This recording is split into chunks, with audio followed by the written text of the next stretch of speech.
So, Jovan, you went wine tasting and you got fucked up? Did you get all mushy? No, I didn't get mushy. I was just telling the fellas that my friend whose dog passed away, she actually went wine tasting with us. And the first time she's been in public in like 3 weeks or so. And she saw a dog at the winery and then she just fell apart. So it was a lot of trying to kind of divert her or distract her, but not get too like, it was odd. So I got drunk. Did she end up pouring for the homie like a house cabin Merlot blend from the vineyard over like her phone and like the digital tombstone? No, it's more like she has to hold back tears, and it's like, oh man, like, do we try to still maintain this edifice of like, oh, we're having fun wine tasting's fun, have a ball, or do we acknowledge it? Was that her dog? Oh no, that's pretty fucked up. I had no hand in that, guys. That's all them. No, you're I'm laughing. Maybe their dog is the Chinese skyscraper, the guy who fucking runs across skyscrapers. Oh god. And selfie themselves, right? Doing pull-ups. Yeah, man. This is a dark one. Yeah, it's one of those episodes, huh? Let's make gold out of this, guys. So how did the dog die? Oh, well, he got hit by like a truck.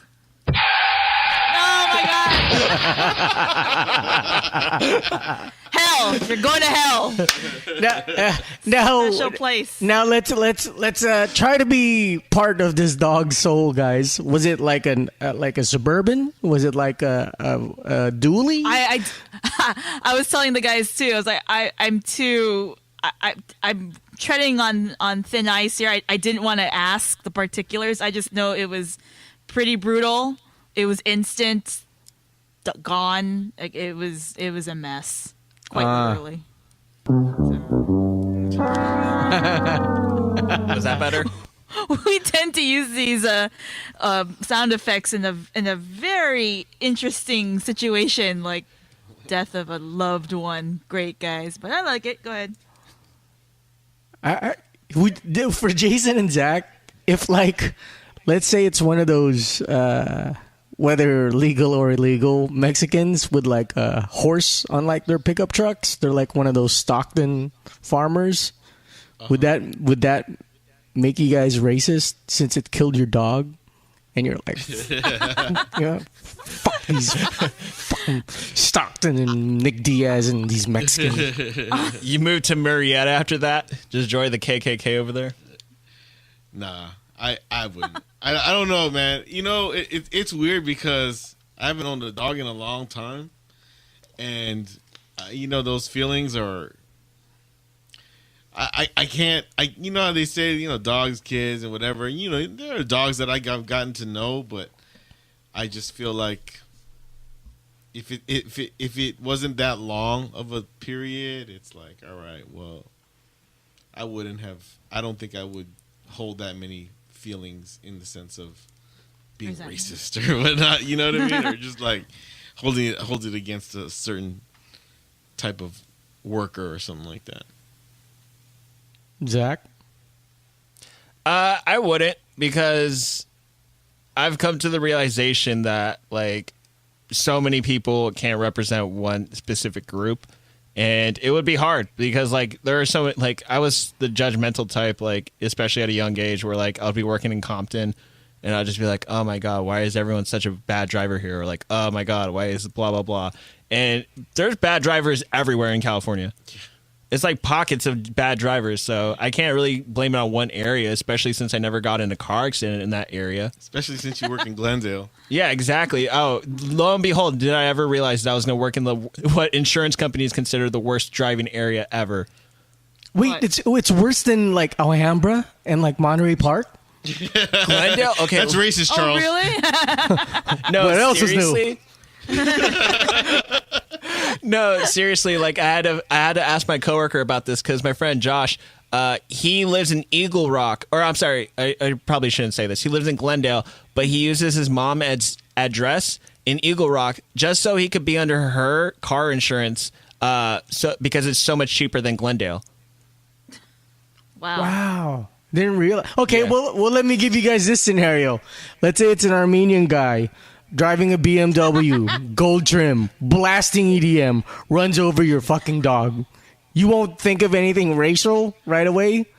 I would.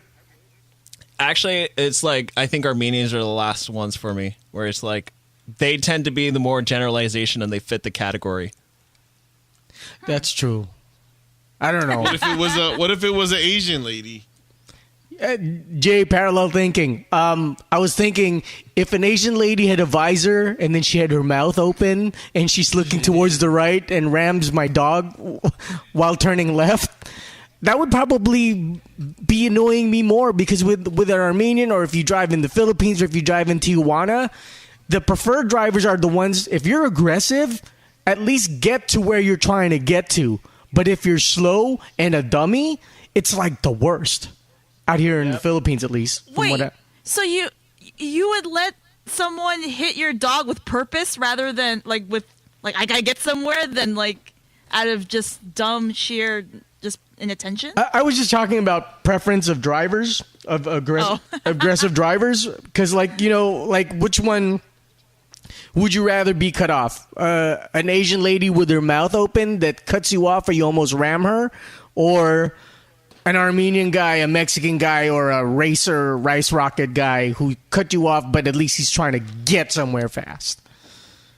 That's where I would rather get cut off by the guy who's aggressive, trying to get somewhere, than someone just slowly merge into my lane. I think the Asian lady driver gives you more time to stew, because you're gonna see her face, or see her visor face, and then you can react right away. Whereas the other guy he's zooming off.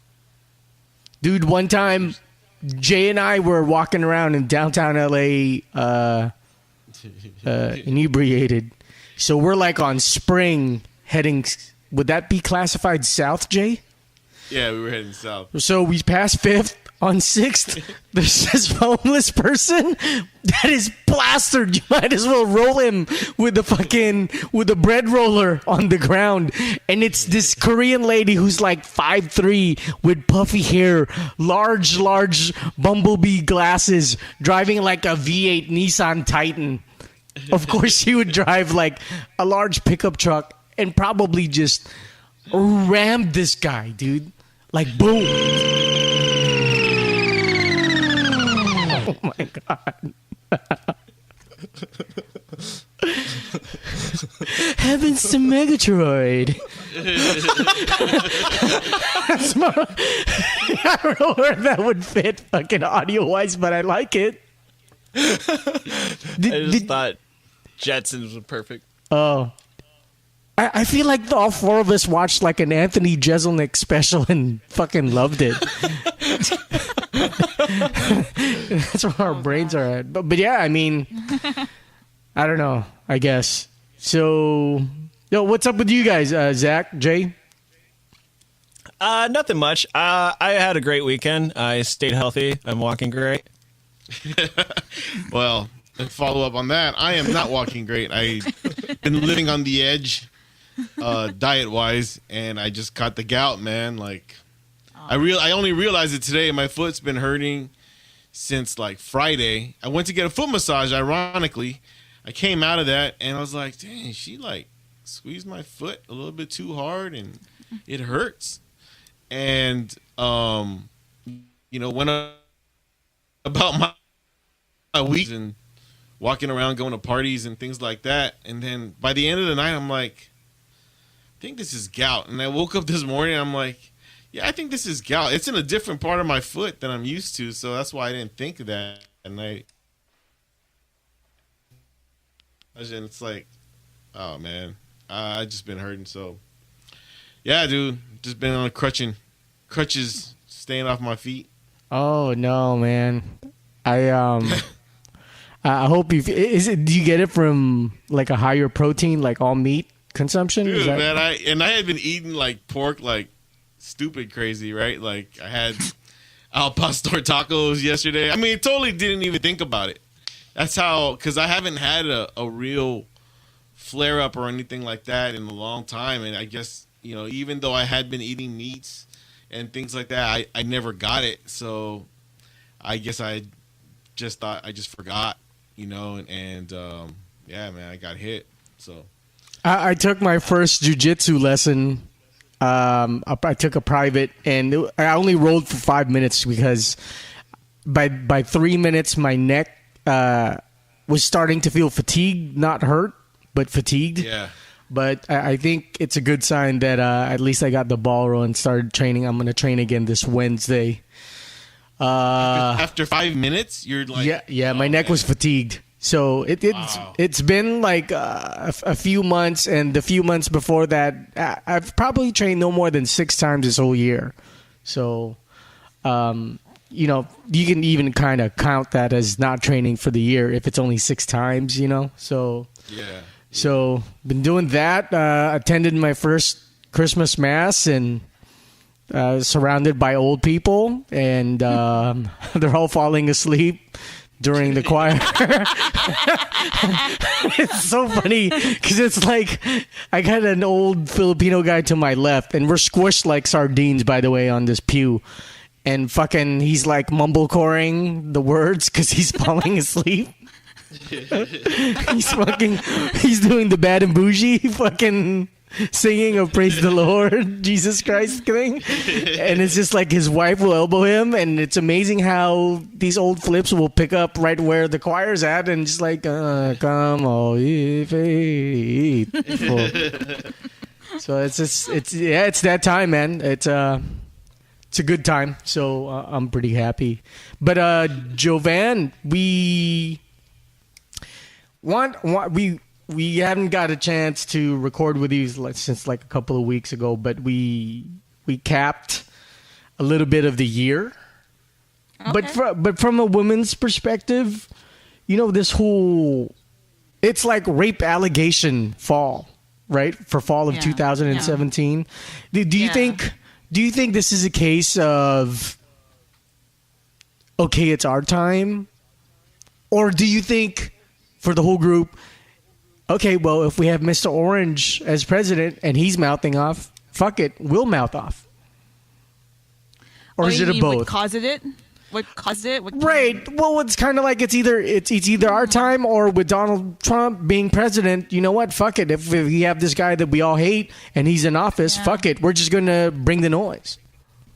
You brought up 2 very good points, and I think it's both in concert, because given the political climate and how, I guess, misogynistic you can kind of call him, and I guess his administration, you can say, it forced women to, I think, want to speak out, whether it be against political figures or just people of power in general, and then they're rolling with it. I mean, let's not deny that people are just taking a lot of liberty with respect to what they feel is appropriate to air in the public and accuse people. But at the same time, I question whether it's really legitimate with respect to not attention whoring. Like I think it's hard to discern what's actual a claim that's valid versus what's a little bit more about getting free press.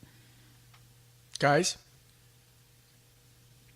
man, I just think that people are wanting to flip it, just like you said, Trump's president, that's one whole direction of the country, and the other part that's opposing him in a sense is just like, we got to start over. It's just burn it to the ground. And the more momentum they get on their side, their oppositions has less fuel to say, well, okay, you're not doing it to the people on your side. Well, if you're burning them on burning the accused people on our side, we're gonna burn the people on your side too. Yeah, I definitely. Excuse me. I definitely see that with what Jay was saying when Trump got elected, and shortly after, Bill O'Reilly was like probably the first of all the names to fall down. And with Bill O'Reilly, the thing about it is I looked at that and I was like, the reason why Bill O'Reilly wasn't able to get away with it, but Trump was because Trump has the money and he's the owner. Like, he is the businessman. So, like, he's his own person, where Bill O'Reilly was under the corporate guys. And as much as you want to say Harvey Weinstein was his own person, this dude still had to have people work for him in around Hollywood. And to see a lot of the people fall the same way Bill O'Reilly did, such as Matt Lawler, such as Charlie Rose. What's his name? Charlie Rose? Charlie Rose.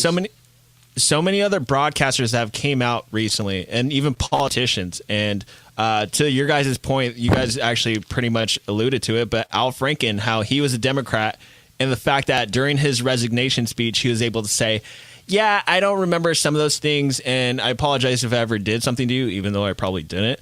But I'm going to step down because Roy Moore in Alabama and our president doesn't have the balls to do that. Yeah, and the weird thing is it's hard for me to challenge if I can be the brute opinion out of the group that's so far caveman, sometimes extreme left or right.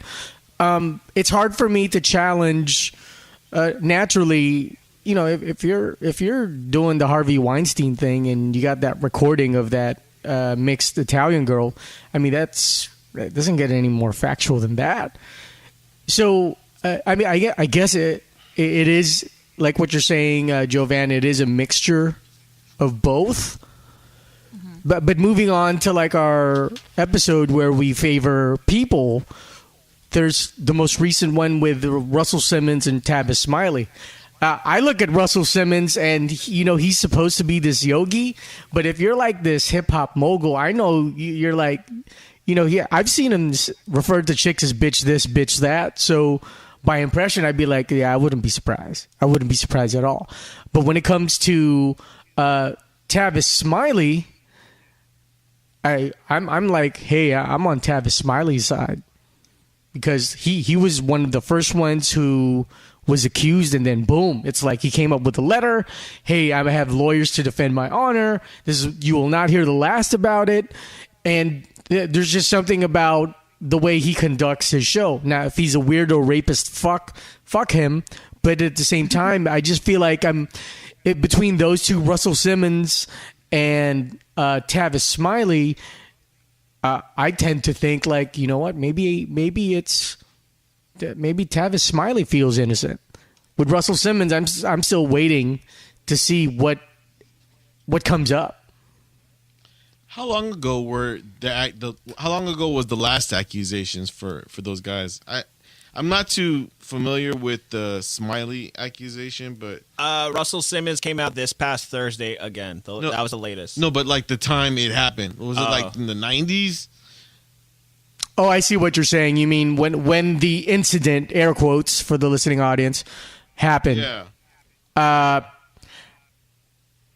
mean, I don't remember a timeline. Isn't there something like to say like, oh, okay, if this happened so long ago, right? Like, I mean, if it was a year or two, 10 years ago or 5 years ago, let's just say, okay, I get it. But 10, 15, 20 years ago, it's like, man, I'm a different person. Is that not enough?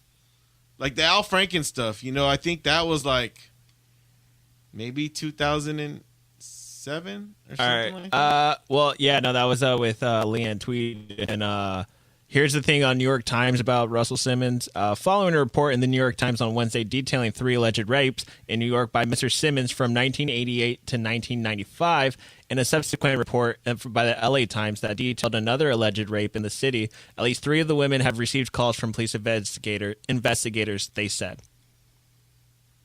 Well, 95.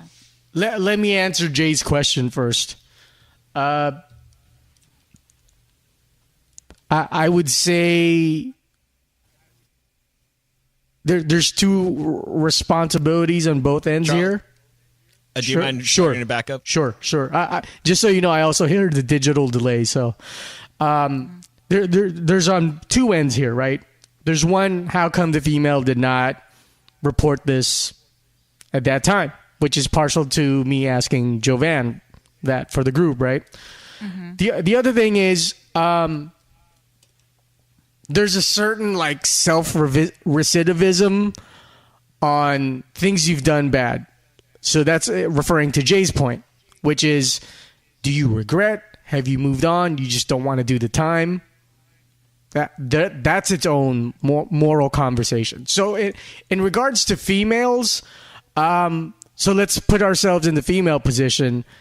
To answer your question in the female position, Jay, no. I mean, if you've done it and there isn't a law of like, let's say there's a law of statute of limitations of betrayed thought or something like that, right? When you're comfortable to come out, you're comfortable to come out.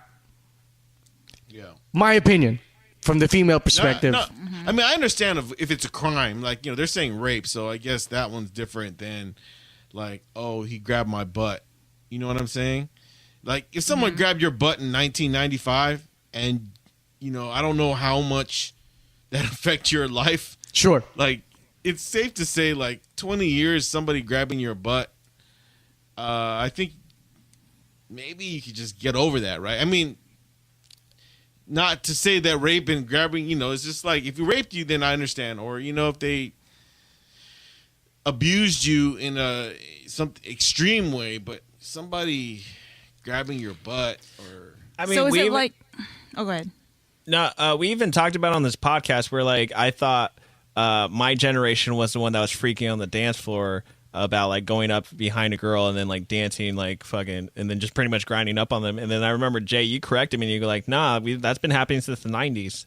Yeah. Oh, So yeah. that was like, and there's so many more things that was allowed back then compared to now, like how the word faggot was easily tossed around to where now that has to be censored, you know? Jovan? Oh, kind of forgot already. Okay. I'll say what I have to say then. It's okay. I'll say what I have to say. So then in that case, Jay, if it's part of regret culture, then that's fucking terrible. Because that's part of life. You're expecting this whole fucking syncopated life where, no, I'm gonna do this and I'm gonna do this and everything's fine. No, if you get your ass grabbed, fuck, learn from it, grow from it. Was it supposed to happen? No. But, you know, did it make you a better person? Did you die? Are you really that weak? Are you really that weak where if someone grabs your ass, then fucking boom, it's like, nope, 20 years later, you grab my ass. Shame you, shame you, shame you. Regret culture. Then fuck that. Yeah, I remember now. It's the idea of whether or not someone's a criminal versus like they're just an asshole, right? Like someone rapes you, that's criminal. But then if someone is just a jerk and grab asses you or whatever, do you learn from that and just go, okay, I'm not going to hang out with that guy? Or do you have to make a big New York Times spread about this guy grabbed my ass in 1993? Yeah, it's like those viral videos where they use that like kind of death metal meets EMD fucking run. Dun, dun, dun, dun, dun, dun, dun. They pretend like they're ghouls, or they pretend like... here's the most recent one that I've seen, is someone will come around a corner and go, dude, you gotta run, and then no one shows up. So all these people panic and react and run with the person, but turns out there's nothing to run about. Yeah. Do you sue those people? I think there's a barometer, but in general, no. Right. Right. Well, I'm sure someone would, though, right? To say, oh, you endangered people's lives because you caused a stampede or whatever. You made me drop a beer. That cost me money, right? Yeah, exactly. No, yeah, sorry. No. No, I was trying to add to you guys this. Did you hear about Ryan Seacrest? No. He had an accuser, like he was, his name very briefly popped up like a blip. And then what happened was the girl, actually, TMZ reported this, like where a girl tried settling with his lawyer, and the price that she was asking for was $15 million. And so like she pretty much said, like, give me shut up money and I'll stay out of your guys' life. And so the lawyers just laughed at her face, and she was like, all right, $8 million. They just like, all right, you have a good day. They just walked out. His lawyer's like, don't you know my client blows dicks, not chicks? Fuck off. That's what I said. What do I write the name to? Dunwoody Enterprises? Here you go. There you go. From Ryan Seacrest. As soon as I heard about that, I was like, I thought he was gay.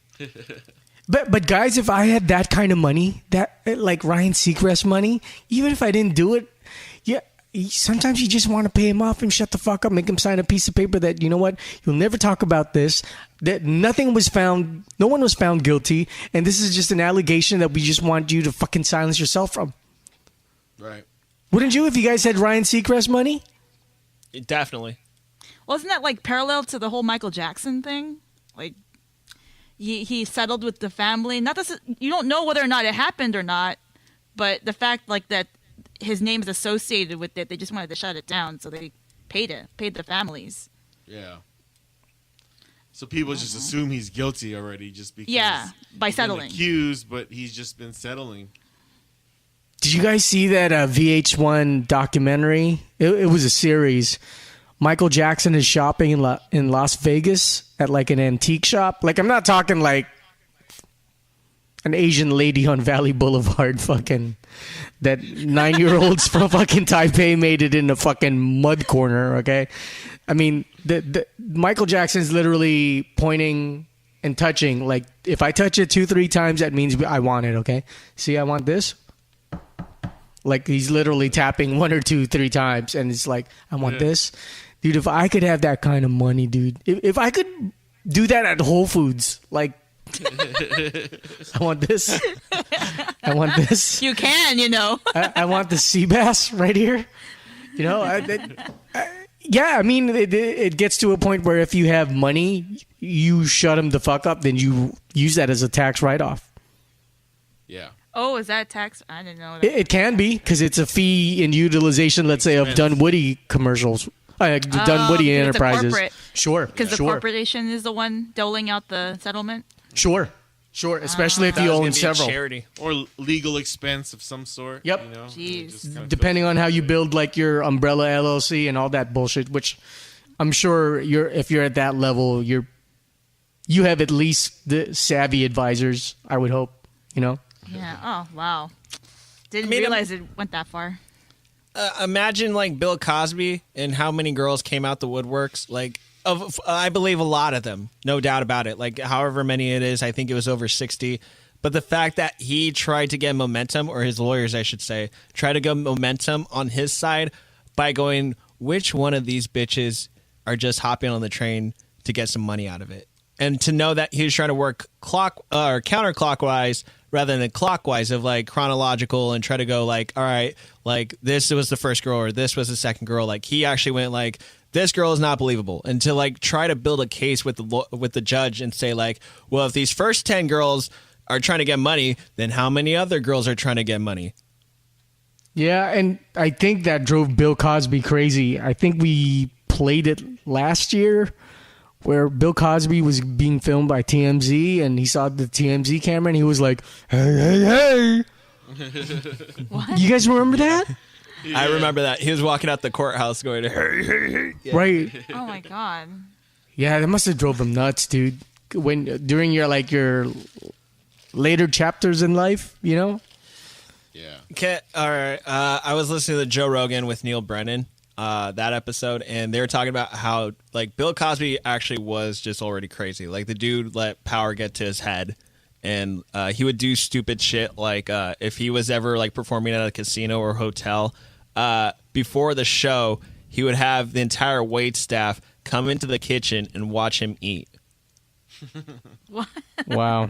Wow. Yeah, that's... So it was just like a matter of power, and like, especially since like he was the type of figure, like this black guy that was like all for black rights, but at the same time he would do the same shit that slave masters would do to their slaves. You know what's funny about that is we have a new helper here, and she watches us eat in case my mom needs like more soy sauce, a refill of water. That's good, man. Dude, my mom's like Bill Cosby, dude. Does that make you feel weird? I don't know if you guys heard me, but I got cut off on this side. we But didn't. okay, my mom's like Bill Cosby, dude.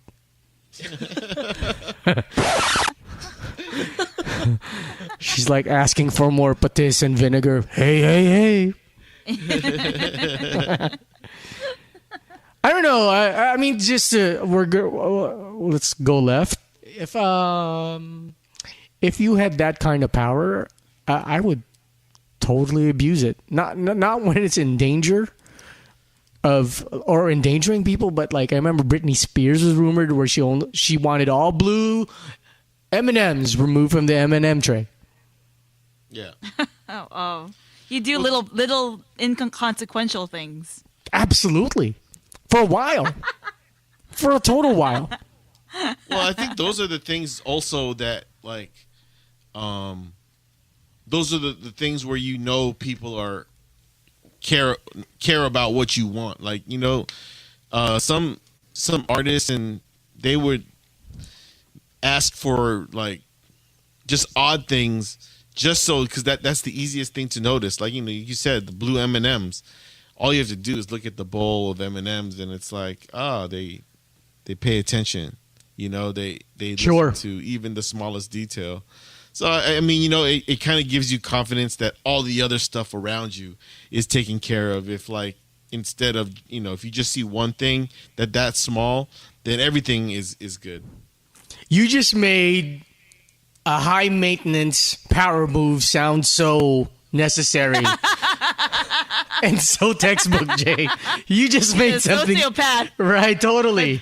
My brother's a sociopath. Total Dexter over there over the fucking. I was about to defend Jay. I was about to say it's because he works in corporate America, so he's around them all the time. Oh my That's God. why. Like, it's not Jay himself. It's just Jay works for corporate America. So my brother's the same way. So, like, I like to think Jay and my brother still have a little bit of soul left.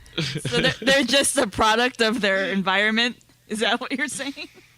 Oh, they fell into the traps. What's that one television show where it's like a job interview and, like, there are certain situations that they set you up for to see how you would handle it, and like they might not have a chair behind like the desk where like the job interviewers are, so like they want to see what the candidate will do, and like there was a couch way back on the wall. There's even chairs right next to it, and this one girl that was like during the job interview sat down at the couch All the way in the back.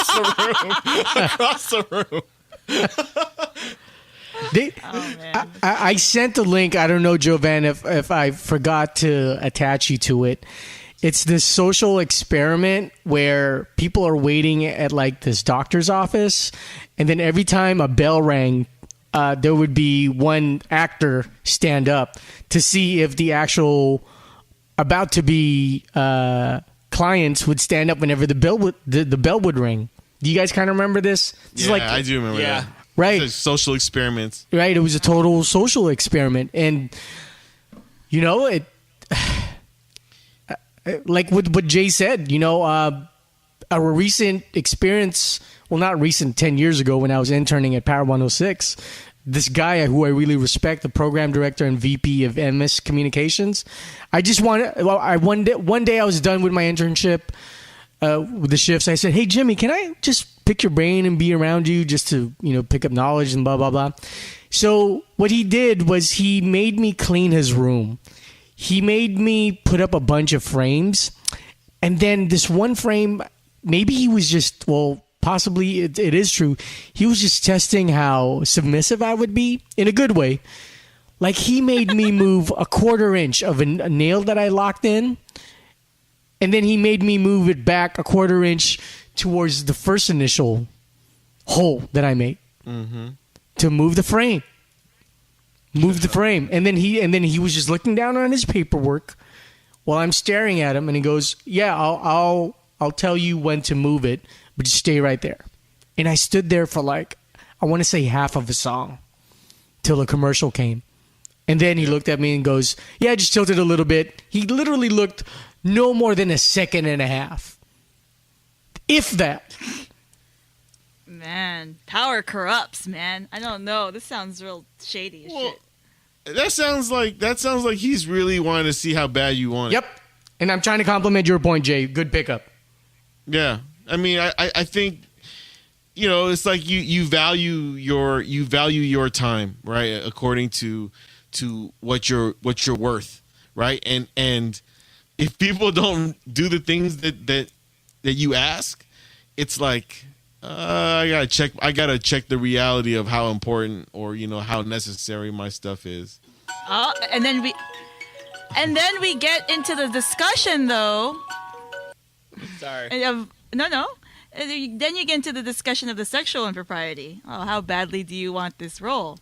It doesn't seem like you really want it. So, everything, there's a slippery slope to everything. Yeah, I would not jerk off the VP of MS Communications, but if it meant like a morning slot, I'm grabbing one of those fucking light, bright blue fucking gloves for sink washing, putting a bunch of fucking oil, and I'm just gonna look away. And when the pecker gets soft, it's like I'm gonna burn these fucking gloves. What if you get to look him in the eyes? Look at me. I would die, dude. I would die because I would do it. I'd be like, okay, what's the 401k plan? Is this at least 6 figures? Okay, do I get a social media team? And I'm already fucking cupping the balls at that point, dude. Yeah. At least you're already massaging. At least you're honest, Charles. At least you're honest about it. Man. Dude, I would be like, go ahead, touch my breast. Touch it all of my breast. Go ahead. It's just... how tough it is to get into entertainment? Fuck. Yeah, dude. That's it. There it is. That's it. Yeah, exactly. I'd grab my Chewbacca outfit when I was 10 years old and double cup his dick and fucking that would be like your Chewbacca vagina and walk out in shame and happily smile in secrecy. He's like, do the noise. Do the noise. but it's tough, right? Because especially if you're a woman and you're trying to come up. Yeah. Or Dude. just try to break through, right? That no woman has ever done it. Great point. All you need is just that one chance, right? Yeah. And you don't even know if you're going to get that chance by doing it. Mom's spaghetti. And Harvey Weinstein is that guy that makes it happen, right? Yep. Well, there were accusations that supposedly Renee Zellweger fulfilled some sexual requests, and that's why she became a big deal. And I was like, dang. Wouldn't shock me. Wouldn't shock me. I mean, to unknown... Well, no, I'm being unfair. But what I was going to say before I correct myself is to be unknown and do a Jim Carrey movie and then a fucking Tom Cruise movie. Dude, you've jerked many a people off. Right? Those are the first 2 recognizable roles. And she's a main part. She's like the B to the A. It's Jim Carrey's the A, Renee's the B. Same thing with fucking Tom Cruise. I would think that about any musical act, like like a Cardi B or something like that. I mean, not to like take away from whatever talent. No, but I mean, I like if she wants it bad, right? So she'll do whatever it takes, and she's doing whatever it takes to stay in the camera. But I wouldn't be surprised, just like the Kim Kardashian, right? She had to put out a video. She had to put it out on video for her to get her break. Yeah. Learned from her friend Paris. Right. Yeah. I think is even worse. Sorry, what I think is even worse is like actresses like Meryl Streep who pretend like they're standing out, but they're really just still protecting the system. Example? Rose McGowan actually called out Meryl Streep on Twitter. I'm not sure if you guys read it, but she said this was her tweet. Actresses like Meryl Streep, who happily worked for the pig monster, are wearing black at Golden Globes in the silent protest. Your silence is the problem. You'll fake accept award breathlessly and affect no real change. I despise your hypocrisy. Maybe you should all wear Marchesi? Marquesa. Marquesa. Thank you. Yeah, I don't know how I feel about that. yeah, because that's a big loophole, wouldn't you say, Jovan? Yeah. Because then you're questioning her accolades, which she can prove acting wise, right? Yeah. It's like, does she always have to be on with respect to her defense of? I mean, her support of the women that are coming out. Like, is it? Does she have to be the one that brings the whole thing down? I don't think so. Who, Meryl Streep? Yeah. But she doesn't have to be the heroine. Like Rose McGowan's painting her to be the sole reason why all of this shit still occurs. But I think that's a little far. But I don't like the fact that she's had all of these inside scoops and some of the stuff has happened to her, and the fact that she's waiting until she sees where the crowd is at, that she decides, okay, now I'm going to drop it. Like the fact that earlier this year, she decided to drop all those speeches about Donald Trump in the multiple award ceremonies. And then now to see that a bunch of stuff is coming out with Hollywood, and for her to now say, oh, you know what? On that one set with Kramer versus Kramer, this is how Dustin Hoffman treated me. And it's back in 1970s. Like, you had so many years of prominence as an actress that you could have came out and called him out much sooner. Yeah, But those stories are old. Everybody that's the knew thing, that's like- happened. But, Like, well, no. Everybody is complicit then. No, that's the thing. If she had so much time to have dropped out that story, that's just why do we find out during all the harassments that are happening now? No. I mean, it's an old story. Like, people knew that what happened. I knew that happened when I was growing up because I was like a information fiend about when I was a teenager. And it's the fact that people accepted that that's the way you get a performance out of someone. Not is this demeaning or is this unnecessary, but in a way it's a necessary evil to get a performance out of somebody. I mean, it kind of harkens back to the idea of like that was me 10 years ago. Now we have a different society now, and I wouldn't do that now. But in a way you can even say even Meryl Streep is a little bit indoctrinated into the whole thing. Like maybe she is so like she knows herself as respect for herself and everything, but who is she to be the sole voice of all women actresses being wronged? I don't think she thinks she's a strong enough voice to speak out. I'm on Jovan and Jay's side, right? But to put myself in Rose McGowan's position, just so for you as listening, there's another ear. On Zach's side, I think it's like you're so just, but now when it comes to this, it's like, why aren't you the flag bearer? Because we exactly need you, right? But I want to make it clear, I'm on Jovan and Jay's side, where it's like, dude, that was a long time ago, that was known, so it's not for her to go, look, this was known. But I know what. Partial to what Zach's talking about in defense to Rose McGowan, because it's like, well, you're exactly that statued person that we need, and I guess from their perspective, it would be like, you know what, it's like, you know what, fuck you. You've talked shit about MMA people not being a sophisticated form of entertainment. You're always accepting these fucking awards with like you are the deity of this fucking topic and deity of this fucking topic. This is the time we need you now. Yeah. But I think, is that kind of the area of thought, Zach?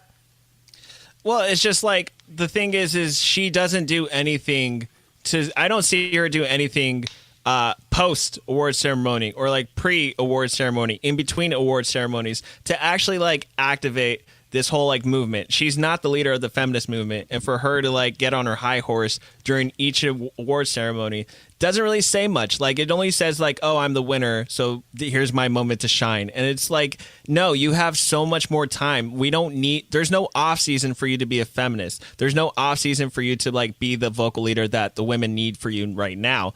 I think Rose McGowan, what she was doing, and like maybe she's also in on it. I don't know, because I looked at the hashtag Rose Army, and it's like I hate that army. yeah, I'm just like, okay, maybe you're full of yourself too. But the thing is like with Meryl Streep, I could get behind Rose McGowan in the sense that it's just like, yeah, Meryl Streep just only does it to get on her high horse. I hope that army rides with the Navy around icebergs in a ship called the fucking Titanic, and all of them, those snowflakes, die because a lot of those people don't have any fucking balls. That Rose Army, they're all a bunch of fucking tweezy regret fucking chatterboxes. Those people, they're the same ones. They're the same fucking people that complain about Meryl Streep because they need someone like Rose McGowan. Yeah. And I wouldn't doubt it if Rose McGowan has blown a few people and she's also acted in regret in bottled up terrible fucking history. Well, I think she just wants people to be just as outraged as she is, and she doesn't see why people aren't as outraged as her. And That's another one. It's not that we it's like we don't. It's not that we don't agree with you. We think that these are atrocities, but like maybe you shouldn't put it upon other people to fight your fight, because now you're just imposing your views on everybody, not letting them express their own view. So I don't know. I just think so, guys. If she asked Meryl Streep versus, putting this impetuous fucking pounding on the internet, like, you should do this, well, would that come off way better? Like, let's say she said, we need you, Meryl Streep. We need you to be the other Ashley Judd, Yeah, no, if she would be supportive about it, saying, like, we need you to be this, like, rather than, like, that tweet, I could see that. Yeah, I think that would, at least from my opinion, I would feel better about what she's doing as opposed to like, hey, how come you're not here? It's just kind of like calling somebody out like that. Yeah. Why? How come you're not giving? How much money are you worth? How come you're not giving more? You know what I mean? That's a good equivalent. The thing that I want to compare Meryl Streep to, though, is she could have been a Corey Feldman for the women. How Corey Feldman was for like child pedophiles or child kids that did get molested, the child actors and actresses. Like the fact that he's been speaking out about it for years, and people in Hollywood, such as Meryl Streep, have been trying to shut him up.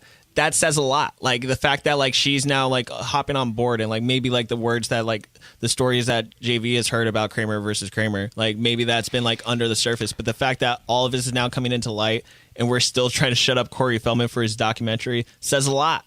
I think with Corey Feldman, a lot of it is in the presentation.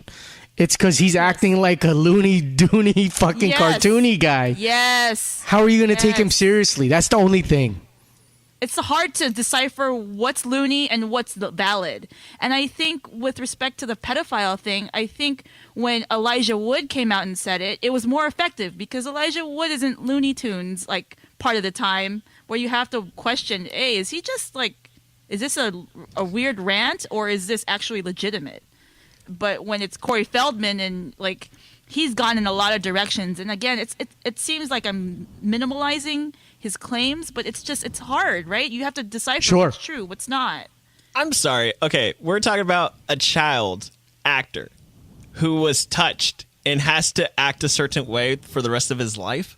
Like, who was also, like, made fun of for the fact of he was being friends with Michael Jackson, and now he has to come back and fight battles for saying, hey, Michael Jackson wasn't the child molester. All these other people are, and people are going, you're fucking crazy, kid.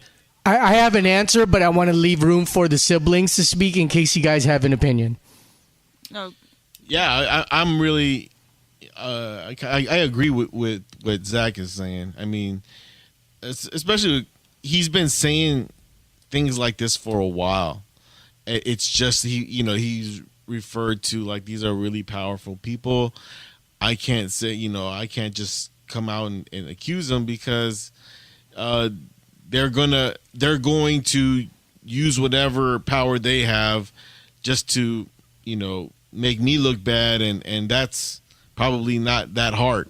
So he's kind of in that whole. He needs that momentum that they did for Harvey Weinstein in a sense, and it's easier to discredit him just because, like you said, his different actions and his name isn't that big.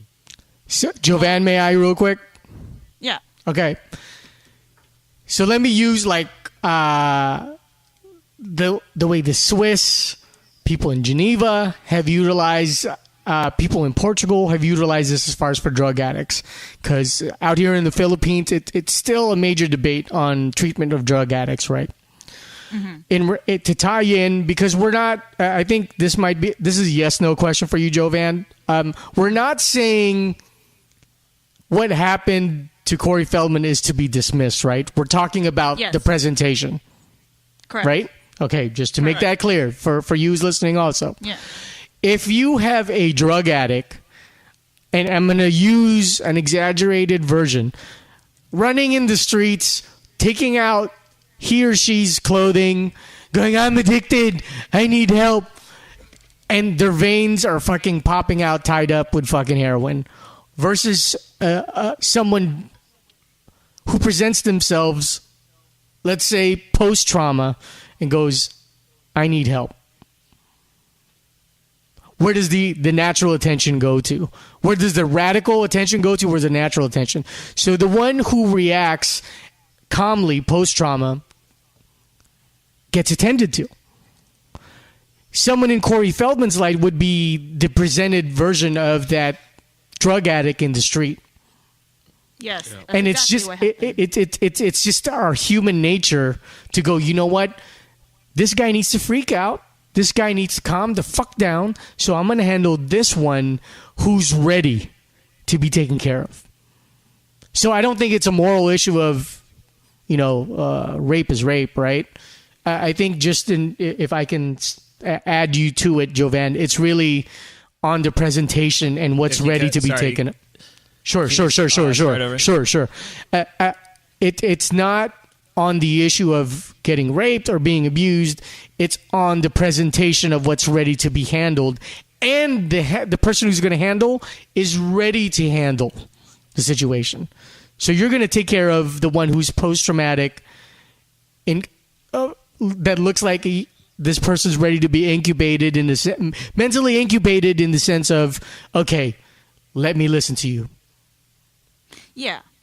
There's like a sense of franticness, right? If someone is panicking and yelling and frantic about something, it's like, hey, you need to settle down before you tell us what is actually happening, because I'm getting different messages.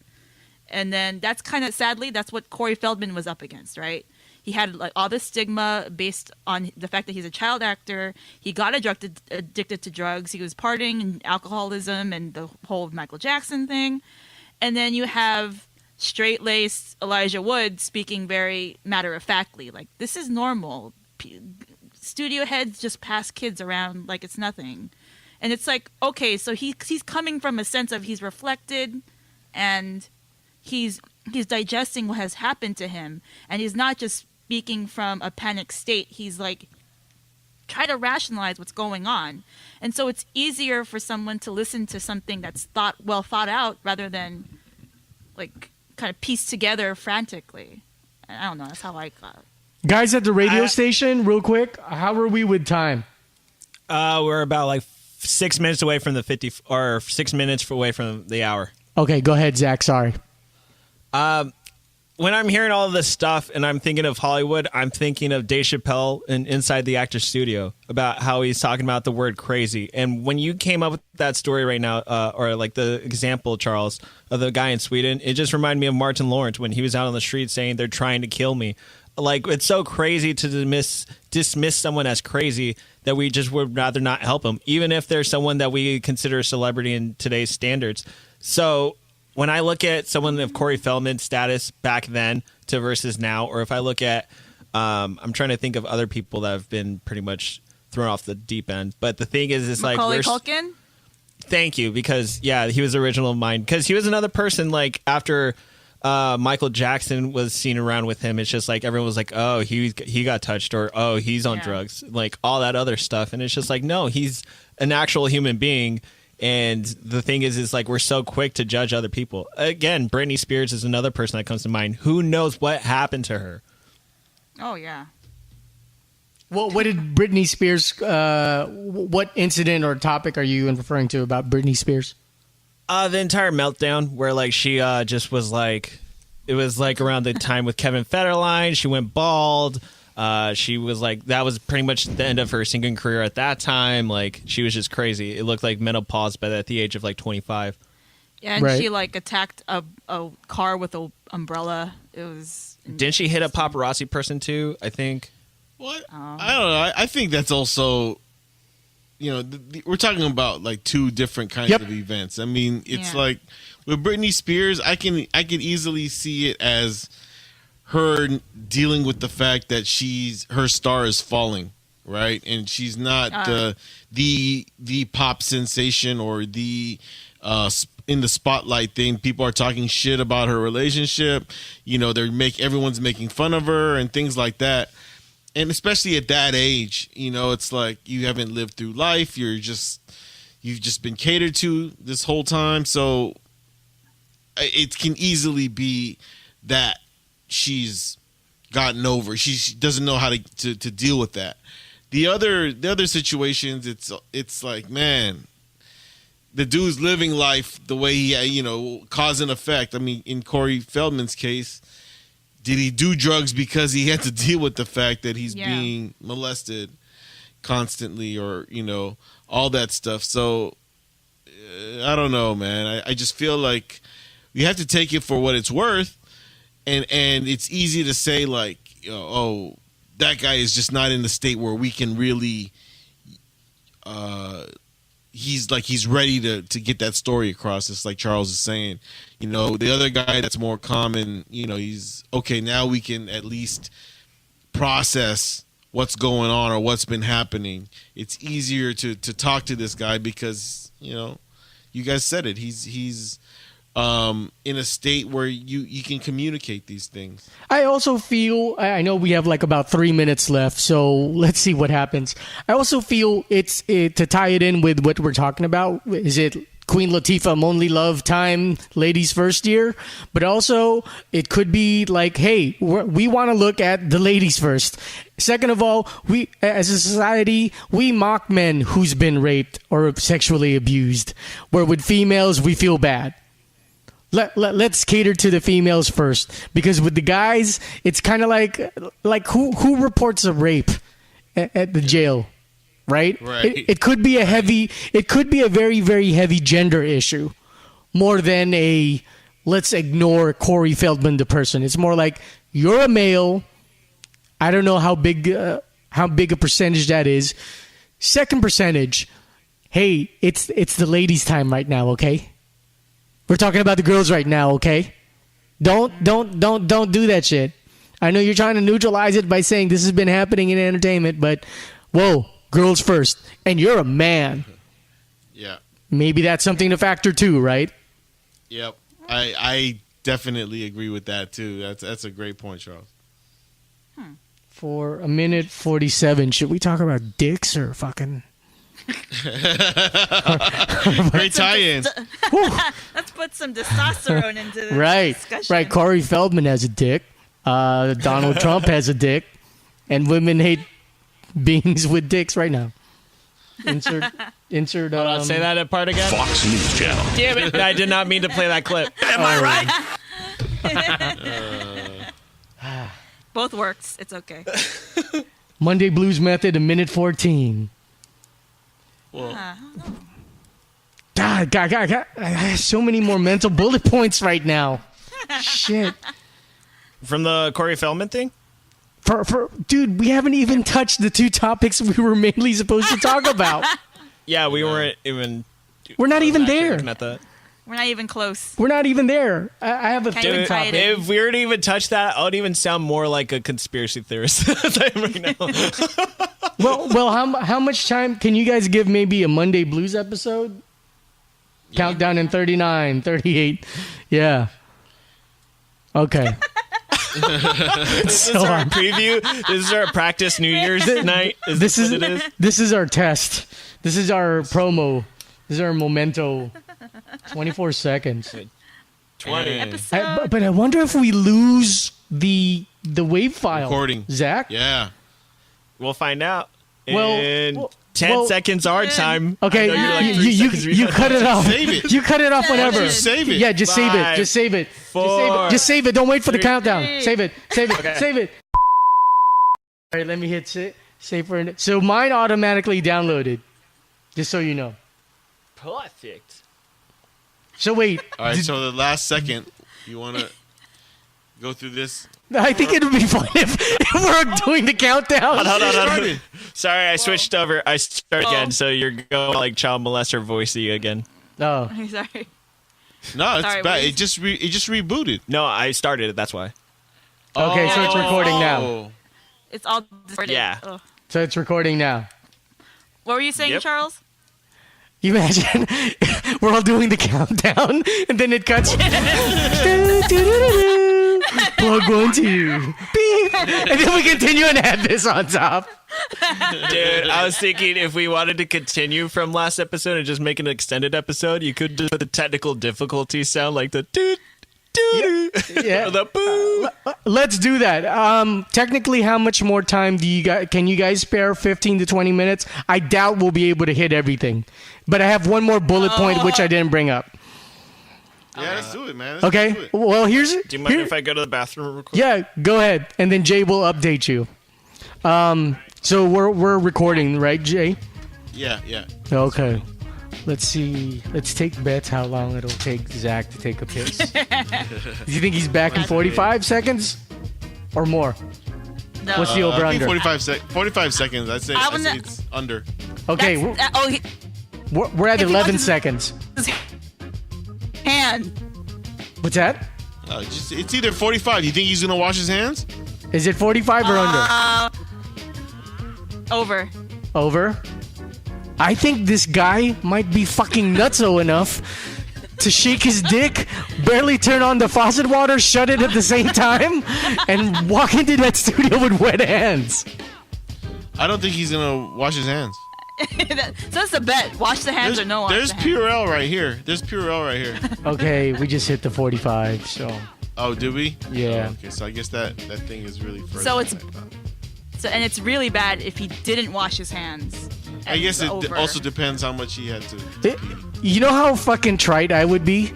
If I forgot to wash my hands, I would.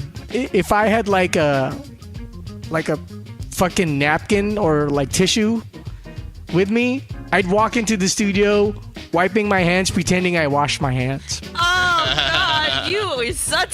That's gross. Like, just be honest about it. Fuck yeah, it's gross. Or you just don't acknowledge it at all. I didn't piss on my hands or anything, so. Or Sure. you check for swipe marks on the cargo pants.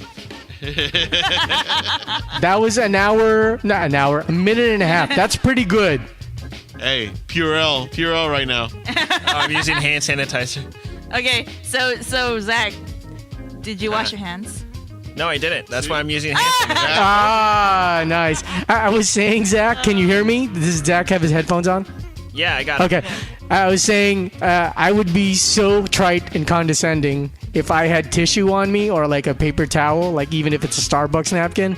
I would walk into the studio and pretend to wipe off my thumb, my pointing finger, my index finger, pretending like, yeah, I wash my hands. I wash my hands. I wash my hands. So gross.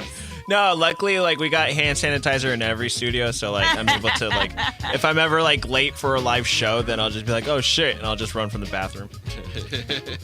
Ew. Yeah. I use hand sanitizer! Yeah. That's Yeah, just good. Yeah. I wash my that's good. clothes. I wash my clothes. I just sprayed Febreze on it. I don't know if that's the same. Uh, Yeah, it's he different. just like, peed. He just peed. Well, okay, so the flip side of that is if he took a shit and he, you know, is hand sanitizer enough? Yeah, no, that's different. Like, I'll still get hepatitis through the cracks. Yeah, but here's the thing, though. Howard Stern had a whole segment on this. by the time you touch that door handle, if you're not that guy that grabs an extra sheet of paper towel and opens the door, and then by the time you open the second door to get in, God knows who's touched what. Yeah. Yeah. I use the paper towel. Like I do too. Wash my hands and I keep that paper towel till I'm outside. I wait for the maybe. Yeah, I wait for the fucking filthy Filipino to take the damage and open the door, and I'll use my foot to fucking keep the door open. Oh shit! These dirty flips, dude, out here, man. Fuck that. You go, monkey boy, and I'll fucking go right after you. I ain't touching shit out here. Fucking dirty land over here. Fuck that, dude. God made dirt, man. How do you think they live forever, man? Yeah. You could use that speech to a Chilean miner when they're dying and they're drinking their own piss, Jay. Go ahead. Well, it's just like that one dude. Oh man, I forgot his name, but he went in to like one of the barrios in the Philippines. You know, they're giving out stuff. Man, there was like a 95-year-old woman that's like had all her kids. I mean, it's like under a underpass kind of freeway underpass.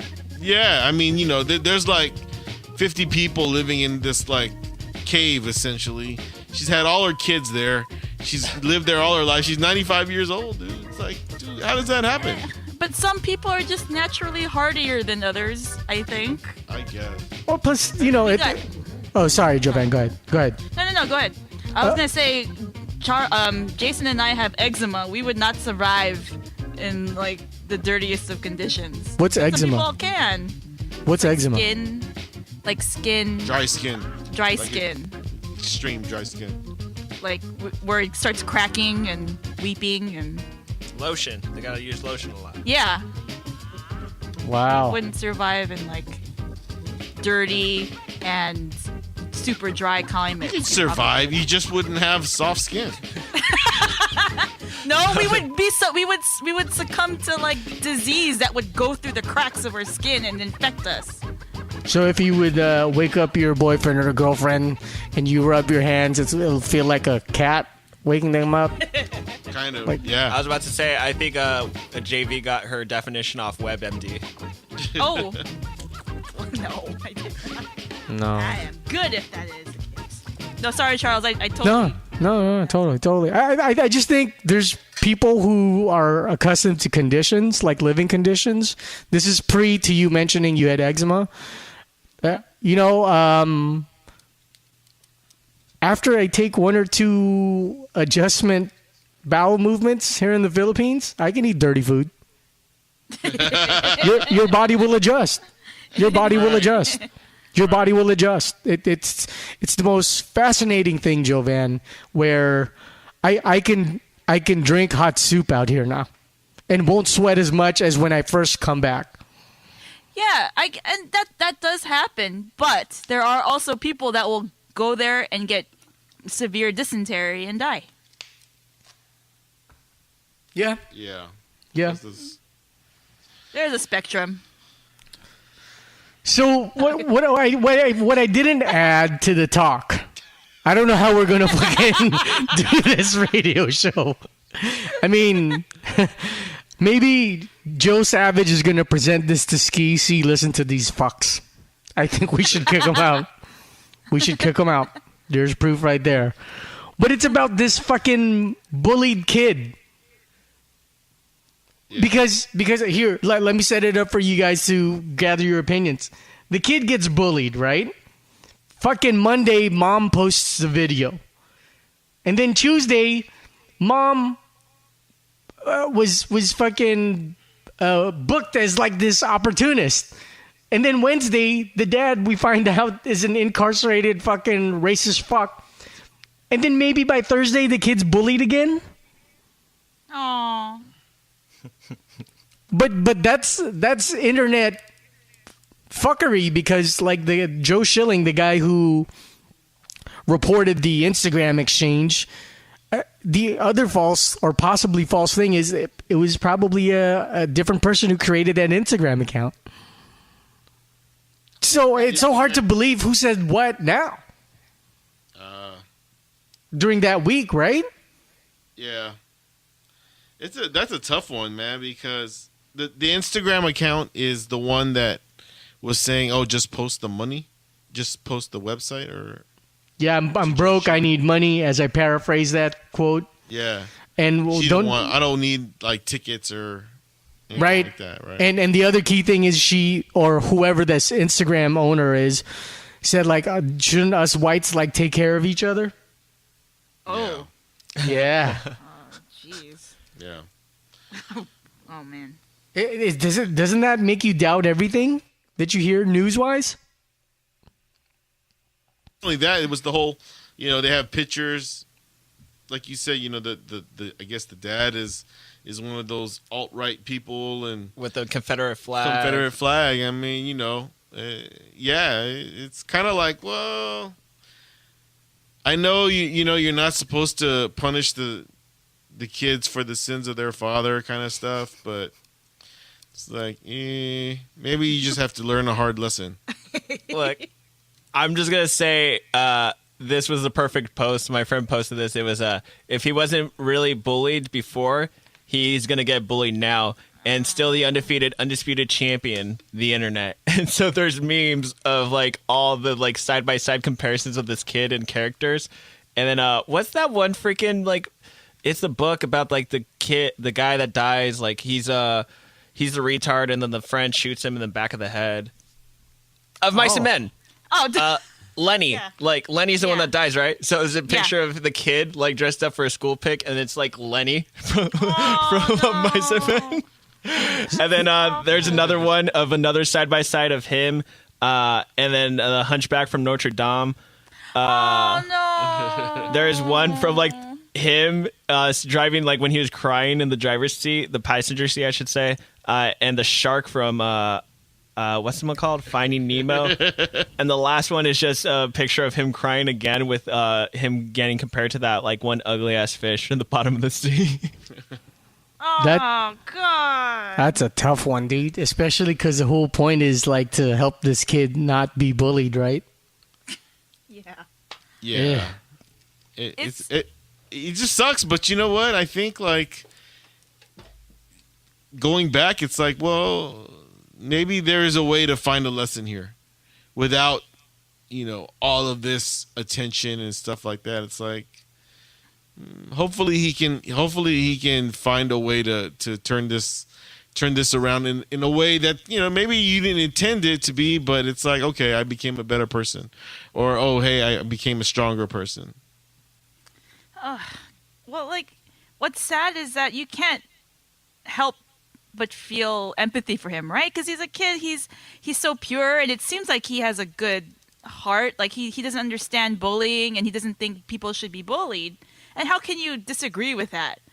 But then, yeah, the whole sins of the father thing is this perpetuated bullying because of all of this going to lead him down the path of being like his parents, like these racist, ignorant people. Ugh.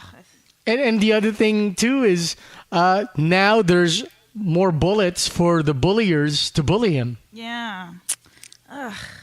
Yeah. I just think with this kid, it's like what Jay was saying. It's like, yeah, like he has the chance to break the pattern, but at the same time, when you're in that type of household, it's like racism is taught. You're taught to hate one another, so it's going to be hard for him to break the pattern. I think he should just switch schools. I think like the parents should try to find a new way to like find a witness program to like change their identity, have this kid have a new start. But it's going to be awfully hard because this kid's face is all over all over the internet. It's like American History X. I don't know if everyone's seen Never that. got to see that. Well, it's like I'm gonna spoil this, but it's a 30-year-old movie.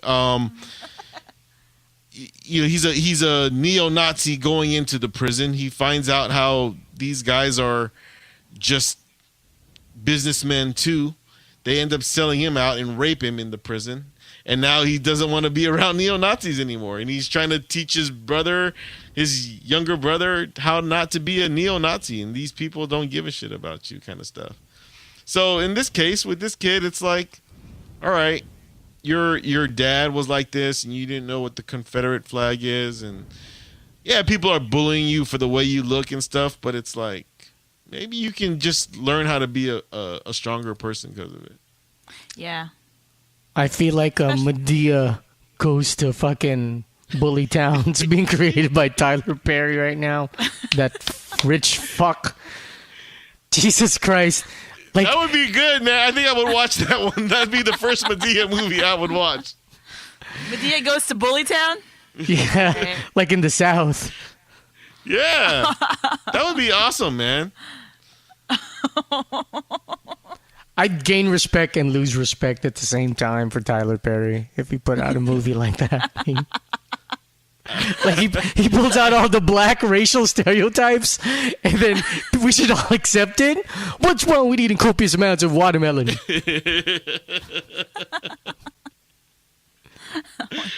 Oh man, Ain't nothing wrong with working on a standard. Sorry, go ahead. Nah, dude, I didn't mean to break your joke, dude. No. I just was gonna say like maybe the only strategic way of saving saving his character is the proceeds of this are gonna go towards a cause or something like that. You know what I mean?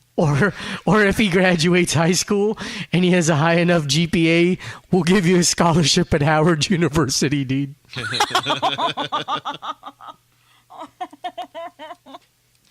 Dude, that's the one thing about Tyler Perry. He's like you can't knock him because he's giving his people a chance, dude. He's like hiring all black people and like I mean he's about his word, but yeah, those movies are corny as hell. I proudly have not seen more than a minute of anything Medea, because I'll quickly fucking change the channel or switch on to the next fucking skip ad or something. Yeah, totally. Maybe they could do like a different world 2020, right? They have that. They have that. They're doing a spin-off of Blackish with the eldest daughter who's going to college, and they're I forgot what network it's going to be on, but they started it. One of their commercials was a reference to Breakfast Club when they're doing the whistling, that whole thing. Wait, that was you actually whistling? Yeah. Oh wow. Yeah, that was Jay. I thought it was Zach for some reason. Okay. We were practicing that all week. Oh, okay. Yeah, I mean, Warm up, they do have that spin-off kind of show where it's like a different world. So it's from the same spirit of a different world, or is it like literally like different world 2.0? It's the same spirit. Yeah, you're right. It's Blackish is to Cosby Show as to different world and this new show. I forgot. I think it's called Adultish or something like that. I don't know. I forgot. Yeah, I think it is adultish. Well, because I envisioned this kid to be like Michael Rappaport in that his breakout role going to UCLA. You mean Higher Learning? Higher Learning? Yes, there you go. The Coolio soundtrack. Or is that something else? That was Dangerous Minds. Yeah, Dangerous Minds. Dangerous Minds. This one was the Raphael Sadiq. Oh yeah, that's right. Is this All with I ask the of you. Tyra Banks in it? Tyra Banks, yeah. Yep. Yeah, he's totally that Michael Rappaport guy where he's going to fucking blow up the fucking school, dude. Oh shit. Well, Already writing his future? Is this what's gonna happen? wouldn't shock me, dude. Wouldn't shock me. I will say, like, for 2017, that cemented my way of thinking, Jay. We can't. Well, I'll speak for me. I can't fully use, like, back in our time. If someone bullied us, we punched them right back and then we moved on. I just think Gen Z, they're completely raised digitally, and that is their hardware version of learning. That is their version of bullying. albeit internet or in person. They can't handle it the way we did. No, absolutely, and that's why I'm thinking it's way harder, for these kids to figure it out. But I mean, it's a necessity.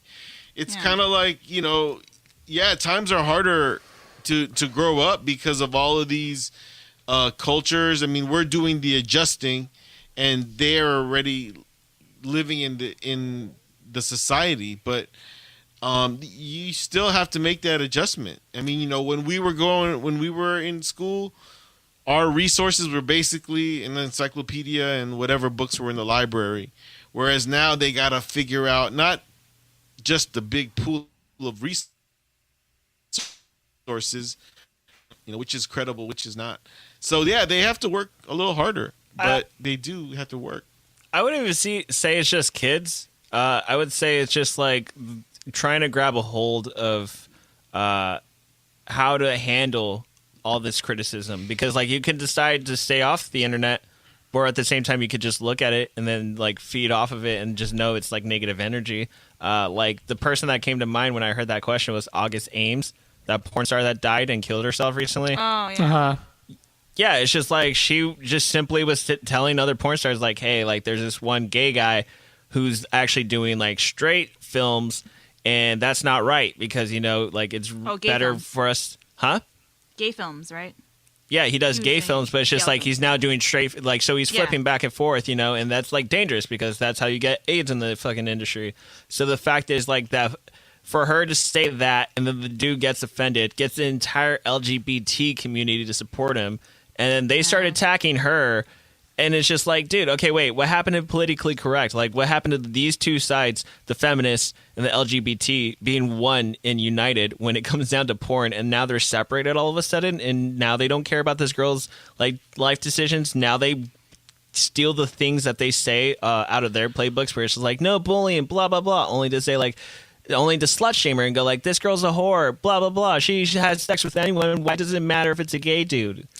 You know what, Zach? That's close to what I'm saying. It's just someone as young as her, they're not accustomed to faring in an analog world. It's like if like we have 3,000 subscribers on the YouTube channel. It felt so difficult to gain that. We have a couple of thousand followers on Twitter. It felt so difficult. We have the lowest amount of followers on Instagram. For me to like restart something, I feel dejected. And that's not even someone bullying us or telling us to do something. Like if we did a spin-off show or did another channel where it's just strictly Lakers talk, or did a channel where it's like, or a show where like, let's say it's just me and Jovan, we talk for an hour. It feels so heavy to restart and rebuild at that point. Were you vomiting because, like, fuck, I would never do a show with Charles? No! I was clearing my throat so that I can be prepared. Right. No. But what I'm saying is I'm trying to put my place into the younger person. And you guys are absolutely correct. It's good to deal with. I just don't think the younger Gen Z is prepared to deal with it. Do you think they're more sensitive? 1,000%, JV. Yeah, I think so too. I think they've been babied a little bit. Well, no, I was trying to more.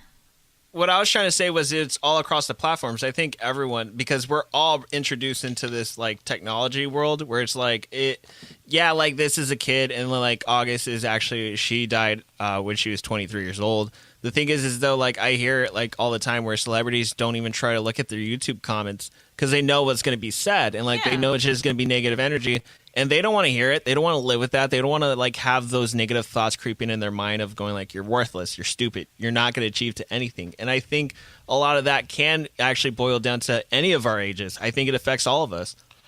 And I can't for kids, it seems like, I'm not a parent, so I'm just kind of thinking, if I had a kid, okay, well, let's just keep them off social media. Let's just keep them off, as much as possible.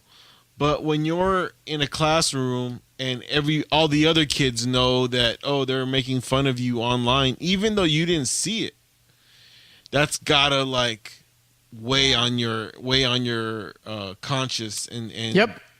just be hard to deal with. So I mean, and there was a case where there was a little girl, and she ended up killing herself because she found out that they were making fun of her on a social media network, and even though she didn't, I don't even know if she actually saw it, but she just heard that they were doing that, and it was just too much for her to handle. Little black girl. Yeah. Yeah. Yeah, that's sad, dude. That's super sad. And I think figuring it out, how to balance what gives you the strength and will to combat these fucking shamers or whatever, these trolls towards you, and to not have the balls to do that. Speaking like Charles, 2015 and under, and then what gives you the balls to kill yourself? Why is it easier to kill yourself? Right? Yeah. If you apply that same amount of pressure to kill yourself, you should at least apply that same amount of fight and understanding. And it's tough. I would have never said that if we weren't doing this show. Probably since a little after my dad passed in 2016, I started becoming more sympathetic and empathetic. Because when someone passes, either you become angrier or you try to see the world better, right? I guess when someone dies. So with me, it's just when my dad passed and I was still dealing with the bullshit with my brother, my aunts, and my mom, trying to balance everything. I just had to be somewhat, I guess, both sympathetic and empathetic to people who are bullied online for some reason. I would have never been like that. Because I'm like, look, fucks. I had an opportunity to be back on Sirius XM, and I quit my job and I saved my dad's life. Ha ha ha. I should be right next to that Shaquille O'Neal statue on Staples Center, right? So it's just weird. It's just weird, like with Louis C.K. Fuck, dude, that's a different topic, but like what we said on that Kevin Spacey episode, we forgive our heroes or our friends. Yeah. So I don't know. Maybe to wrap, since I know it's getting close to your shift, Zach, in regards to this kid being bullied, do you guys still stand strong on it's good, which I agree, but at the same time, should we be more empathetic? Or, well, we can't be empathetic if we haven't experienced it, so that's wrong. Should we be more sympathetic to cyberbullying? Yes, I think, or at least more conscious of it. I mean, sympathetic, empathetic. Yeah, you can't. It's hard if you haven't experienced it, but it's also, you got to be conscious of it, and I think you got to just realize that it happens on all levels, kids, adults, everything. Yeah.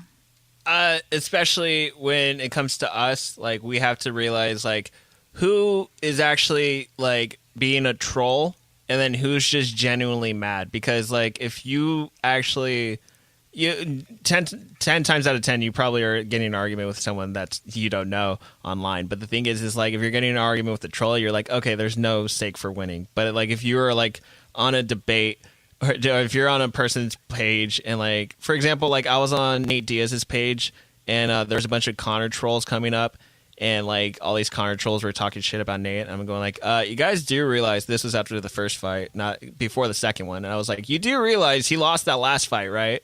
And they all turned to me, and I'm just going like, well, let me see the results. And, like, sure enough, when Connor won the second fight, I blocked them all. But I knew what was going to be expected. So just always be, like, aware of the people's energy, or, like, what their, like, entire, like, game plan is to go into that comments. Yeah, I think I've gotten a little softer since doing this podcast. Softer, huh? I think You're so. stronger, man. I think it's like you're like Ed Norton at the end of American History X. Oh, well, I got a jaw stomping at the sidewalk still in me. Don't get me wrong. But I'm just saying, like, I got softer in the sense of judging people. That's nice. I guess. I don't know. I feel like I need to judge like a paraplegic right now or something, just to balance it out or something. I don't know. And now we're back. Right. For you, Jovan, do you find yourself a little bit more entertained or confused with how news is delivered, or for 2017? I couldn't get the last part of that. Like, do you find yourself more entertained, confused, or in consumption of news and current events? No, yeah, I'm always empathetic. I always try to figure out, what the real story is, if there's a real story. And Zach made a good point about trying to decipher who's trolling, who's not. And a lot of cyberbullying is especially for the young people, it's that what is it, just for trolling for attention, or do people actually can they have healthy conversations? A lot of it's that they can't have healthy conversations. But being young and stuff, I think that I am more empathetic. I try to be, because I know my situation's very limited and my experiences are very limited. And I think when I'm trying to, navigate through the internet, I try to see different sides. You can't help but not. I don't know. I fucking... Sometimes I get lost watching those short clips on the Dodo where you have a fox running through a fucking backyard or a fucking hamster eating small burritos. And I just need like something dumb and entertaining and kind just to decompress from the stupid shit that's funny too, dude. Thank God for the Dodo. Fuck. Yeah. Yeah. I like those little tidbits. Fucking love it, dude. With the Japanese, like, there's this one Japanese guy who talks to his dog, and then when he's about to kiss him or shake his hand, the dog turns his head away. Like, yeah. What fucking time does this guy have? But you know what? I will enjoy it and give you an extra view, guy. Like. Right. Do you guys find yourselves, I know we're just rambling in closing, but do you guys find yourselves consuming more of the short form videos? Because I do. I didn't think I'd be addicted to like 4 minutes or 3 minutes and under, but that actually consumes more time than one 48-minute podcast from Adam Carolla. Yeah, and I even noticed that with articles too. Like, I just read the top paragraph and I'm like, all right, I'm already filled in. You're part of the problem, Zach. Way to go, buddy. The short videos they're actually I prefer the shorter, or let's just say, I guess depending on the topics, I would prefer a No, don't be honest. no, I would prefer like a 5 to 6 minute video as opposed to one long 15-minute video. Just because, yeah, you can absorb more in that time span instead of, I don't like watching the same thing that's broken up into 3 sections. The on same subtopics video. or all? No, just like in general. Like, I guess for me right now, my release, my escape is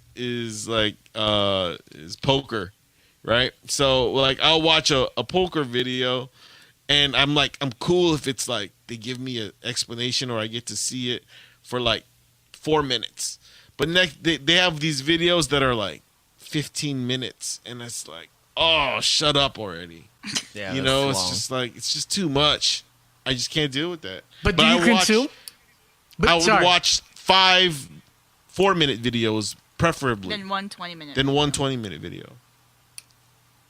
And that's how they got us, dude. Yeah, absolutely. Twitterized videos now, huh? Yeah, it's and for me, it's both a blessing and a curse that the YouTube videos here in the Philippines, you can download them and listen to them offline. In America, I think you have to pay a fee in the U.S. Do you? Yeah, to listen to it or consume it offline. So the Joe Rogans, the Fighter and the Kid podcast, Jim Norton, Sam Roberts, Colin Cowherd, all those I have like videos on my YouTube because, you know, it's unbearable to listen to Philippine radio. So that's all I consume in traffic, which is a godsend for me. I see. Yeah. We're rumbling in the jangle. Yeah, I guess that this is our hour and a half fucking play. Oh, hour 35? Hour 24. So flowy. It's like Symphony Number 5, right, guys?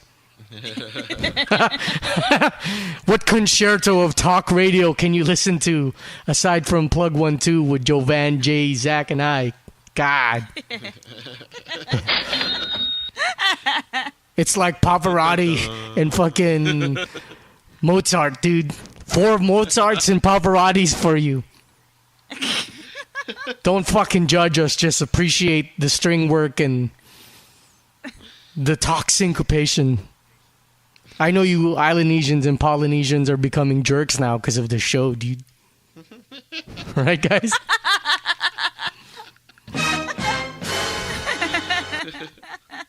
Signing off, PlugOneTwo.